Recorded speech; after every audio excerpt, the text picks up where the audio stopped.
నమస్తే welcome to Maneru news bulletin ముందుగా headlines చూద్దాం. జిల్లా జనరల్ ఆసుపత్రిలో 18 వరకు సదరన్ శిబిరాలు అపోహలు నమ్మి మోసపోవద్దని సూపరింటెండెంట్ సూచన. నేటి నుండి 15 వరకు స్వదేశీ మేళా ఉద్యోగ మహోత్సవం మంచి స్పందన. 25 నుండి 27 వరకు మహాశివరాత్రి జాతర వేములవాడలో ఏర్పాట్లపై కలెక్టర్ సమీక్ష. పట్టభద్రుల ఎమ్మెల్సీ ఎన్నికల్లో బీఆర్ఎస్ మద్దతు ఎటు గులాబీ శ్రేణుల్లో నిరుత్సాహం స్థానిక ఎన్నికల్లో ప్రభావం. Welcome back to news. ఈ నెల 25 నుండి 27 వరకు వేములవాడ రాజన్న ఆలయంలో జరిగే మహాశివరాత్రి వేడుకలకు అన్ని ఏర్పాట్లు చేయాలని అధికారులను ఆదేశించారు రాజన్న సిరిసిల్ల జిల్లా కలెక్టర్ సందీప్ కుమార్ ఝా. భక్తులకు ఎలాంటి ఇబ్బందులు తలెత్తకుండా ముందస్తు ఏర్పాటు చేయాలని సూచించారు. తాగునీరు, విద్యుత్ రవాణా సదుపాయాల్లో లోటు ఉండకుండా చూసుకోవాలన్నారు. దక్షిణ కాశీ క్షేత్రమైన రాజన్న సిరిసిల్ల జిల్లా వేములవాడ రాజరాజేశ్వర స్వామి ఆలయంలో నెల 25వ తేదీ నుండి 27వ తేదీ వరకు మహాశివరాత్రి వేడుకలు జరగనున్నాయి. ఇందుకు సంబంధించిన ఏర్పాట్లపై సిరిసిల్ల సమీకృత కార్యాలయంలో ఏర్పాట్లపై ఎస్పీ అఖిల్ వైజాగ్, ఆలయ ఈవో ఇతర అధికారులతో కలిసి జిల్లా కలెక్టర్ సమీక్ష నిర్వహించారు. మహాశివరాత్రి జాతర సందర్భంగా అదనపు బస్సులు, పారిశుద్ధ్యం, పార్కింగ్, రోడ్డు నిర్వహణ, దేవాలయం వద్ద వసతి సౌకర్యం, త్రాగునీటి సరఫరా, హెల్త్ క్యాంపుల ఏర్పాటు, ఫైర్ ఇంజిన్ సౌకర్యం, కళ్యాణ కట్ట, ధర్మగుండం, బద్దిపోచం ఆలయం, హెల్త్ సెంటర్, సాంస్కృతిక కార్యక్రమాలపై ముందస్తు ప్రణాళికలు రూపొందించుకోవాలని కలెక్టర్ సూచించారు. జాతరకు వచ్చే భక్తుల సంఖ్య దృష్ట్యా పటిష్ట భద్రతా వ్యవస్థ ఏర్పాటు చేయాలని అన్నారు. వివిధ డిపోల నుండి మొత్తం 857 బస్సులు నడిపించనున్నట్టు తెలిపారు. ఇప్పటికే 260 సీసీ కెమెరాలు ఉండగా మరో 180 కెమెరాలు అందుబాటులోకి తీసుకురానున్నట్టు తెలిపారు. జాతర విధులు నిర్వర్తించడానికి వచ్చే సిబ్బందికి, ముఖ్య అతిథులకు వసతి సౌకర్యం కల్పించాలని అన్నారు. ప్రధాన ఆలయం Tippapur bus stand, Korutla bus stand, Jagtial road, parking దగ్గర అవసరమైన హెల్ప్ డెస్క్లు ఏర్పాటు చేయాలని అన్నారు. ఈ సమావేశంలో అదనపు SP Seshadri Reddy, EO Vinod Reddy, revenue division అధికారి రాజేశ్వర్, సంబంధిత జిల్లాధికారులు, సిబ్బంది ఉన్నారు. కరీంనగర్ జిల్లా కేంద్రంలోని ప్రభుత్వ జనరల్ ఆసుపత్రిలో సదరం క్యాంపులు కొనసాగుతున్నాయి. ఈ నెల 10న ప్రారంభమైన శిబిరం 18 వరకు కొనసాగనున్నాయి. ఆర్థో, ఈఎంటీ, మానసిక, ఆప్థమాలజీ విభాగాలకు చెందిన దరఖాస్తుదారులకు పరీక్షలు నిర్వహిస్తూ అంగవైకల్యాన్ని గుర్తిస్తున్నారు. ఆయా విభాగాల వైద్య నిపుణులు ఆన్లైన్లో దరఖాస్తు చేసుకున్న వారు నేరుగా ఆయా తేదీలో ఆసుపత్రికి వచ్చి పరీక్షలకు హాజరు కావాలని, ఎలాంటి అపోహలు నమ్మవద్దని ఆసుపత్రి సూపరింటెండెంట్ డాక్టర్ వీరారెడ్డి కోరారు. కరీంనగర్ జిల్లా జనరల్ ఆసుపత్రిలో ఈ నెల 10న సదరం శిబిరాలు ప్రారంభమయ్యాయి. ఈ నెల 18 వరకు కొనసాగే ఈ శిబిరంలో 1250 మంది కొత్త వారికి, 350 మంది పాత వారికి పరీక్షలు నిర్వహించి అంగవైకల్య నిర్ధారణ చేయనున్నారు.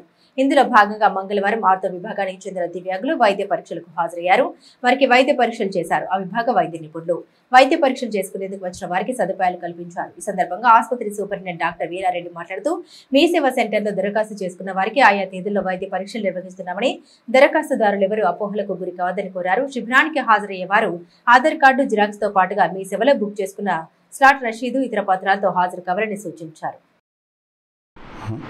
మనం ప్రతి మంత్ సదరం అనేది ముందరనే డేట్లు ఇచ్చేసి డిఆర్డిఓ గారికి దగ్గర నుంచి పర్మిషన్ తీసుకొని, కలెక్టర్ గారి పర్మిషన్ తీసుకొని ఎవ్రీ మంత్ మనం సదరం క్యాంపులు 4 విభాగాలలో నిర్వహించడం జరుగుతుంది. అవి ఏమిటంటే, 1 ఆర్థోపెడిక్స్, 2 ఈఎన్టీ, 3 మానసిక అంగవైకల్యం ఉన్నా కానీ, ఏదన్నా మానసికంగా ఇబ్బంది పడే వాళ్ళకి, మెంటల్ రిటార్డేషన్ ఉన్న వాళ్ళకి కావచ్చు, మెంటల్ ఇంపైర్మెంట్ ఉన్న వాళ్ళకి అది మానసిక వైద్యుల కింద కన్సిడర్ చేసి వాళ్ళకి సదరం సర్టిఫికెట్లు ఇవ్వడం జరుగుతుంది. ఇంకొకటి ఆప్థల్మాలజీ విభాగంలో మనం అందరికీ, బెనిఫిషియరీస్ అందరికీ, అంటే దివ్యాంగులందరికీ కూడా ఇక్కడ సదరం సర్టిఫికెట్లు ఇవ్వడం అనేది జరుగుతుంది. ఎవరు ఎట్లాంటి అపోహలు నమ్మకుండా, నిజంగా మీరు గనక మీకు అంగవైకల్యం గనక ఉంటే మీరు ఖచ్చితంగా మా సదరం సెంటర్ని సందర్శించి మీరు ఖచ్చితంగా మీ సర్టిఫికెట్లు మీరు పొందవచ్చు. దీంట్లో ఎవరిని అడగవలసిన అవసరం లేదు. డిఆర్డిఓ గారి పర్మిషన్ తోటి, మేము కలెక్టర్ గారి పర్మిషన్తో ఈ క్యాంపులు నిర్వహిస్తాము. మీరు మీ సేవకి వెళ్ళేసి ఎన్రోల్ చేసుకొని డైరెక్ట్గా ఆ స్లిప్ తీసుకొని వచ్చి మీరు సదరం సర్టిఫికెట్ పొందవచ్చు. ఇందులో ఎవరి ఇన్వాల్వ్మెంట్ ఉండదు. మీరు ఎవరిని అప్రోచ్ కావాల్సిన విధానము అవసరమైతే ఎవరికి లేదు. ఇంతకుముందు 3 ఇయర్స్ బ్యాక్ ఒకటి నీ రీప్లేస్మెంట్ అయింది. ఇప్పుడు కూడా మళ్ళీ అరుగుదల ఎక్కువైపోయింది, నడవలేకపోతున్నాను. అందుకే సదరం క్యాంప్కి వచ్చిన. మీ సేవల స్లాట్లో బుక్ చేసి ఈరోజు రమ్మంటే వచ్చిన. డాక్టర్ గారు స్లిప్ ఇస్తే చూసి రాసిండు. నా దగ్గర ఉన్న రిపోర్ట్స్ కూడా చూసి సరే అమ్మా మీరు పోయిరండి, నేను రాసుకొని ఫైల్ తీసుకొని నన్ను పంపించింది బయటకు. నా కాలు సర్జరీ అయింది. కాలు తొడ భాగం మొత్తం ఫ్రాక్చర్ అయింది. ఏలు కట్ అయింది. ఈరోజు వచ్చేసినాం మేము. ఇబ్బంది ఏం లేదు. మంచిగా రిసీవ్ చేసుకున్నారు. లోపల వచ్చి తీసుకున్నారు, చూసి రన్ను చూసారు, ఎక్స్రే చూసారు, ఎక్స్రే చూసి రన్ను చూసారు. అన్నీ ఒకే సంతకం పెట్టుకున్నారు, వెళ్ళిపోమన్నారు. కరీంనగర్, మెదక్, నిజామాబాద్, ఆదిలాబాద్ ఉమ్మడి జిల్లా పట్టభద్రుల బీఆర్ఎస్ అభ్యర్థి ఎవరు? కరీంనగర్ మాజీ మేయర్ సర్దార్ రవీందర్ సింగ్ ను ఎందుకు ప్రకటించలేదు? ఏఏబీ నుండి నామినేషన్ వేయడానికి కారణాలేంటి? బీఆర్ఎస్ కు సింగ్ మరోసారి రాజీనామా ప్రకటిస్తారా? బీఆర్ఎస్ లోనే ఉంటూ ఫార్వర్డ్ బ్లాక్ నుండి బరిలో నిలుస్తారా? వీటిపై పొలిటికల్ సర్కిల్లో చర్చ జరుగుతుంది. కొడంగల్లో ఉప ఎన్నికకు సిద్ధం కావాలని సీఎం రేవంత్ రెడ్డికి సవాల్ వేసిన కేటీఆర్ ప్రస్తుతం జరుగుతున్న ఎమ్మెల్సీ ఎలక్షన్స్ లో నేరుగా పోటీ చేయలేకపోవడంపై పలు సందేహాలు వ్యక్తమవుతున్నాయి. కరీంనగర్ పట్టభద్రుల ఎమ్మెల్సీ ఎన్నికల్లో బీఆర్ఎస్ పాత్రపై రాష్ట్ర వ్యాప్త చర్చ జరుగుతుంది. తెలంగాణలో తమ పార్టీ హవా కొనసాగుతోందని చెప్పుకుంటున్న అధినాయకత్వం ఎమ్మెల్సీ ఎన్నికల్లో అభ్యర్థి నిలుపుకోలేకపోవడంతో అనేక అనుమానాలు రేకెత్తుతున్నాయి. ఈ నియోజకవర్గం నుండి మాజీ మేయర్ సర్దార్ రవీందర్ సింగ్, ట్రస్మా మాజీ అధ్యక్షుడు యాదగిరి శేఖర్రావు, డాక్టర్ బిఎన్ రావు బీఆర్ఎస్ టికెట్ కోసం ఆశించి భంగపడ్డారు. నామినేషన్ల చివరి రోజు వరకు అభ్యర్థిని ప్రకటించకపోవడంతో ప్రత్యామ్నాయ మార్గం చూసుకున్నారు.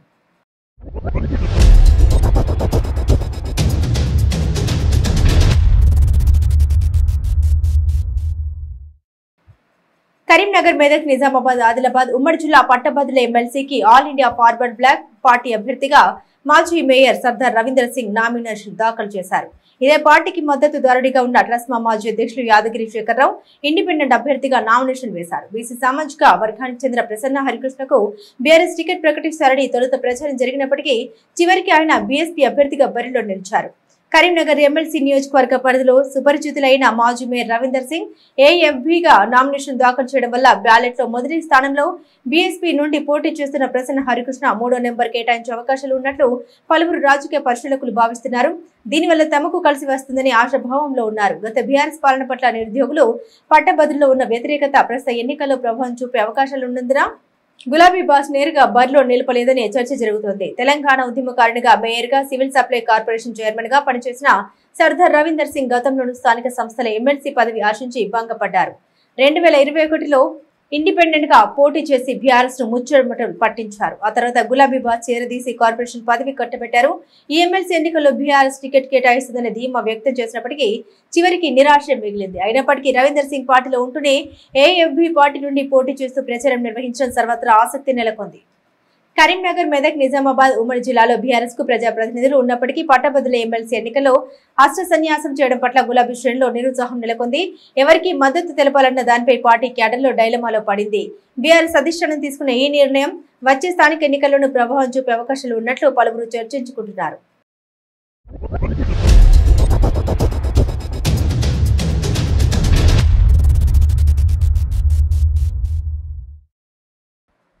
కరీంనగర్ అంబేద్కర్ స్టేడియంలో స్వదేశీ మేళ ప్రదర్శన ప్రారంభమైంది. స్వదేశీ జాగరణ మంచ్ ఆధ్వర్యంలో 11 నుండి 16వ తేదీ వరకు వివిధ ప్రత్యేక ప్రదర్శనలు ఏర్పాటు చేశారు. ఇందులో భాగంగా మంగళవారం ఉద్యోగ మేళాను ఏర్పాటు చేశారు.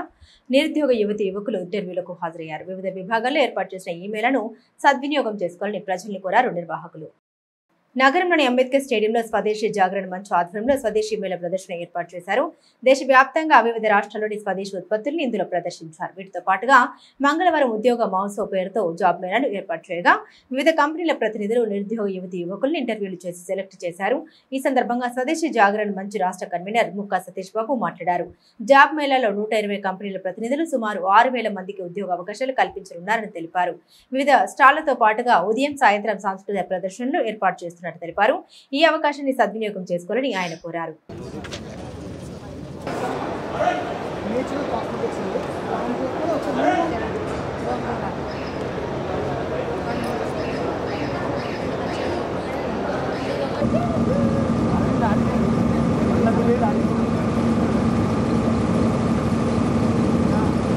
అలాగే రేపటి నుండి ఈ స్టాల్స్ దాదాపుగా 216 పైన స్టాల్స్, వివిధ రకాలైనటువంటి ఉత్పత్తులు, ఇన్నోవేషన్స్, ఆవిష్కరణలతో 216 స్టాల్స్ డిఫరెంట్ కేటగిరీస్లో, డిఫరెంట్ సెగ్మెంట్స్లో, డిఫరెంట్ ప్రోడక్ట్స్తో మన ముందు ఉన్నాయి.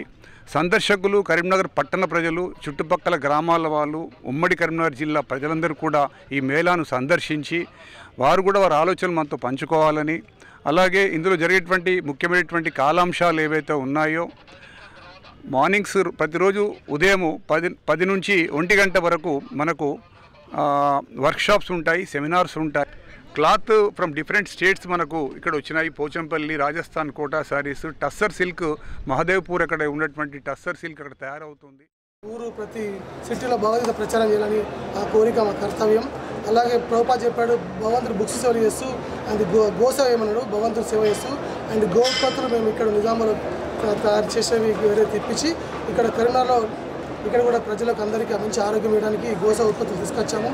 ప్రతి కరీంనగర్లో ఇక్కడ ఉన్న పబ్లిక్ కానీ ఉపయోగించండి. ఎనీ ప్రాబ్లమ్స్ ఉన్న మా దగ్గర గోసేవ మంచి న్యాచురల్ 100% ఉత్పత్తులు ఉన్నాయి. బుక్స్ కానీ భగవంతుడి సేవ తీసుకోండి, గోసేవ ఉత్పత్తులు వాడండి. ప్లీజ్. హరే కృష్ణ. ఈ నెల 15న శ్రీ సంత్ సేవలాల్ జయంతి వేడుకలు అత్యంత ఘనంగా నిర్వహిస్తున్నట్లు గిరిజన ఐక్య వేదిక ప్రతినిధులు తెలిపారు.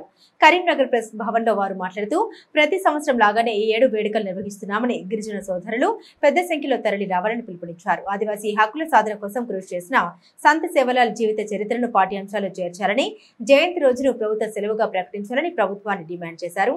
ఈ సందర్భంగా జయంతి పోస్టర్ను వారు ఆవిష్కరించారు. ఈ కార్యక్రమంలో ఐక్య వేదిక అధ్యక్షులు లక్పతి నాయక్, మాజీ ఎంపీటీసీ తిరుపతి నాయక్ తదితరులు పాల్గొన్నారు. నిజంగా అలాంటి మహా వ్యక్తి అయినటువంటి సేవాలాల్ మహారాజు యొక్క జీవిత చరిత్రను పాఠ్యాంశంలో చేర్పించాలని, మరి వారి అంబేద్కర్ జయంతిని అయితే ఏదైతే ప్రభుత్వ సెలవు దినంగా ప్రకటిస్తూ ఉందో వారి జయంతి రోజు కూడా సెలవు దినంగా ప్రకటించాలని చెప్పి, అదేవిధంగా మరి భారతదేశంలో ఉన్న లంబాడ ప్రజలందరూ కూడా ఒకే భాష, ఒకే సంస్కృతి కలిగి ఉన్న సంస్కృతి కాబట్టి మా భాషను మరి అధికారిక భాషగా గుర్తించాలని చెప్పి ఇక అనేక డిమాండ్ను ప్రభుత్వం దృష్టికి తీసుకెళ్ళి ఈ జయంతి రోజు ఇంకా మా జాతిని ఐక్యం చేసి ముందుకు తీసుకుపోవడానికి ఉపయోగపడుతుంది. ప్రభుత్వం కూడా ఇటు రాష్ట్ర ప్రభుత్వం కావచ్చు, అటు కేంద్ర ప్రభుత్వం కావచ్చు, మా మహారాజు యొక్క జీవిత చరిత్రను ప్రపంచంలో ఉన్న వాళ్ళందరికీ తెలియజేసే విధంగా దేశవ్యాప్తంగా కూడా ఈ జయంతిని జరుపుకునే విధంగా ప్రయత్నం చేయాలని చెప్పి ఈ సందర్భంగా విజ్ఞప్తి చేస్తూ, శ్రీ సంత్ సేవాలాల్ మహారాజ్ 286వ జయంతి ఉత్సవాలను ప్రతి గ్రామాలలో, ప్రతి మండలాల్లో, ప్రతి నియోజకవర్గ స్థాయిలో ఘనంగా నిర్వహించే విధంగా ఈ యొక్క వాల్ పోస్టర్ కార్యక్రమం ఇవాళ రిలీజ్ చేయడం జరుగుతుంది. మా యొక్క జయంతి ఉత్సవాలను అంగరంగ వైభవంగా నిర్వహించి బంజార్ల ఐక్యతను చాటి చెప్పే విధంగా ఈ యొక్క కార్యక్రమం నిర్వహించాలని కోరుతూ ఉన్నాం. మరి మా యొక్క గోర్బోలిని రాజ్యాంగం 8వ షెడ్యూల్లో చేర్చాలి. అదేవిధంగా మా యొక్క ప్రధాన డిమాండ్ సేవాలాల్ జయంతిని ఫిబ్రవరి 15వ తారీఖున సెలవు దినంగా ప్రకటించాలని కోరుతాం. ఈ ప్రభుత్వానికి రేవంత్ రెడ్డి గారికి మరియు మంత్రివర్యులు పొన్నం ప్రభాకర్ గారికి ప్రత్యేక ధన్యవాదాలు తెలుపుతూ ఉన్నాము. గిరిజనుల తరపున ప్రత్యేక ధన్యవాదాలు. ప్రభుత్వానికి మేము గిరిజనుల తరపున రుణపడి ఉంటామని ప్రత్యేక ధన్యవాదాలు. కరీంనగర్ శ్రీవారి శోభయాత్ర కన్నుల పండుగగా జరిగింది. శ్రీ వెంకటేశ్వర స్వామి బ్రహ్మోత్సవాల ముగింపు సందర్భంగా నగరంలో సోమవారం రాత్రి శోభయాత్ర నిర్వహించారు. రామ్నగర్ మార్క్ఫెడ్ నుండి ఆలయం వరకు ఈ యాత్ర కొనసాగింది. సుడా చైర్మన్ కోమటిరెడ్డి నరేందర్ రెడ్డి, ఆలయ వంశీయులు ధర్మకర్తలు చకిలం గంగాధర్, శ్రీనివాస్, అసిస్టెంట్ కమిషనర్ సుప్రియ తదితరులు ఇందులో పాల్గొన్నారు. తెలుగు రాష్ట్రాలతో పాటుగా కేరళ తదితర ప్రాంతాల నుండి వేలాది మంది కళాకారులు వచ్చారు. సాంస్కృతిక కార్యదర్శి గోగుల ప్రసాద్ ఆధ్వర్యంలో 2000 మంది తమ కళల్ని ప్రదర్శించారు. నగరవాసులు యాత్రకు స్వాగతం పలుకుతూ భక్తి పారవశ్యంతో వీక్షించారు. వివిధ జంతువుల ప్రదర్శనలు, సాంస్కృతిక కళారూపాలతో ఈ యాత్ర కొనసాగింది. ఈ శోభయాత్రలో వేలాది మంది భక్తులు పాల్గొన్నారు.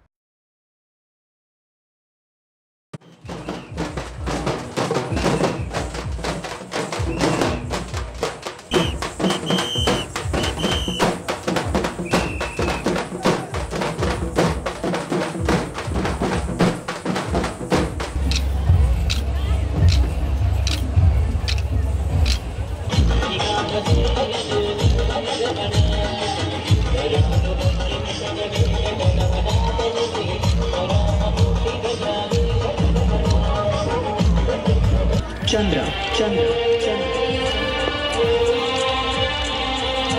From yellow.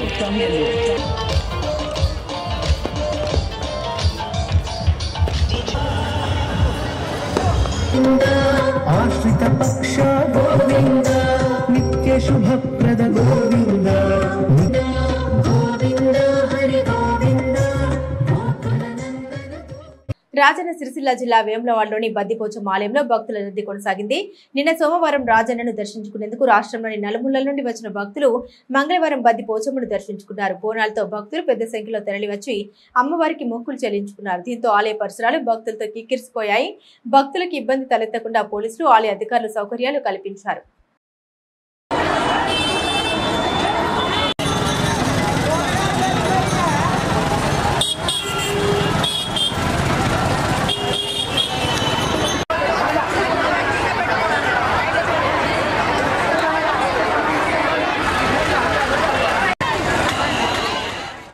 కరీంనగర్ జిల్లా తిమ్మాపూర్ మండలం ఎల్ఎండి కాలనీ శ్రీ వెంకటేశ్వర స్వామి 46వ బ్రహ్మోత్సవాలు ఈ నెల 28వ తేదీ నుండి మార్చి 3వ తేదీ వరకు జరగనున్నాయి. ఈ సందర్భంగా ఎల్ఎండిలో ఆలయ కమిటీ చైర్మన్ టీఎన్జీఓ రాష్ట్ర అధ్యక్షులు మారం జగదీశ్వర్ పోస్టర్ ఆవిష్కరించారు. ఈ సందర్భంగా ఆయన మాట్లాడారు. ప్రతి ఏడాది మాదిరిగానే ఈ ఏడాది కూడా దాతలు ముందుకు వచ్చి బ్రహ్మోత్సవాలను విజయవంతం చేయాలని కోరారు. ఈ కార్యక్రమంలో నీటిపారుదల శాఖ ఎస్సీ ఆలయ కమిటీ గౌరవ అధ్యక్షులు పి రమేష్, ఏఈ నాగభూషణం, ఆలయ కమిటీ ఒంటెల రవీందర్ రెడ్డి, పోలు కిషన్, జిల్లా అధ్యక్షులు దారం శ్రీనివాస్ రెడ్డి, కార్యదర్శి లక్ష్మణరావు, రమేష్, ప్రసాద్, కిరణ్, వెంకటేశ్వరరావు, ఎన్టీపీఏ రామచంద్రారెడ్డి, ఎన్టీపీఏ మోహన్ రెడ్డి, అంబటి నాగరాజు పాల్గొన్నారు.